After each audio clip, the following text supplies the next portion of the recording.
কত ন্যায় কথা বললে ছিল। যদিও গদির বাদশা, তিনি বলছেন এটা আমার দ্বারা হয়ে গেছে। কাজী বলল ঠিক আছে, আজকে তো রবিবার, কালকে সোমবার বাদ দিয়ে মঙ্গলবার আসো, তোমাদের ন্যায় বিচার বুঝিয়ে দেওয়া হবে।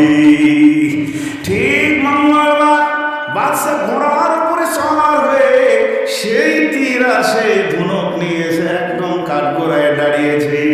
বুড়ি আর একদিকে দাঁড়িয়েছে। ছেলে তারা দাফন হয়ে গেছে, ছেলে আর এই জগতে নাই, বাদশা খেয়ে চলে গেছেন। এবার কাজী বলছে মা, এটাই কি তোমার মুজরিম যে তোমার উপরে জুলুম করেছে, এটা কি সেই বাদশা? বলে হ্যাঁ।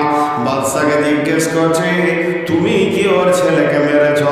উনি তখন বলছেন না, আমি তো ছেলেকে মারবো বলে তীর ছুড়িনি কাজী সাহেব, আমি তীরটা ছুঁড়েছিলাম হরিণ মারবো বলে, কিন্তু হরিণটা তরফ করে চলে গেছে আর ছেলেটাকে গিয়ে তীরটা লেগেছে।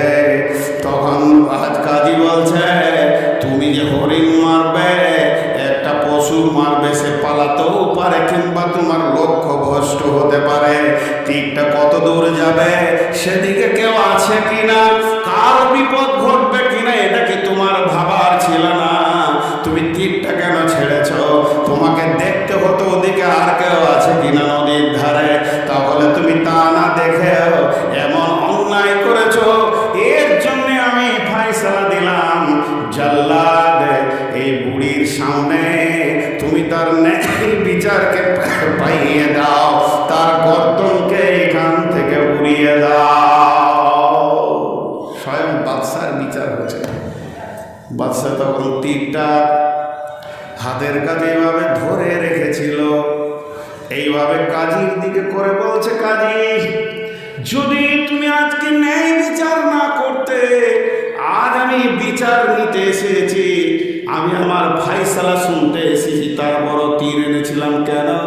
যদি আজকে এই বাদশাহী গদিতে তোমার দ্বারা ন্যায় বিচার না হতো, তো তীরের আর একটা ফলা দিয়ে তোমার বুককে আমি তোড়ফোড় করে দিতাম। আলহামদুলিল্লাহ, তুমি ন্যায় বিচার করেছ। আমি পৃথিবী থেকে মরে যাই, এটা আমার দুঃখ নয়, কিন্তু আল্লাহর বিচার শরীয়ত কায়েম থাক। জাল্লাদ রেডি হয়ে গেল।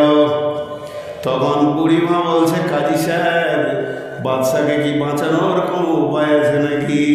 বুড়ি তো আর দেখতে পাচ্ছে না আমার সামনে কাটা হবে। তখন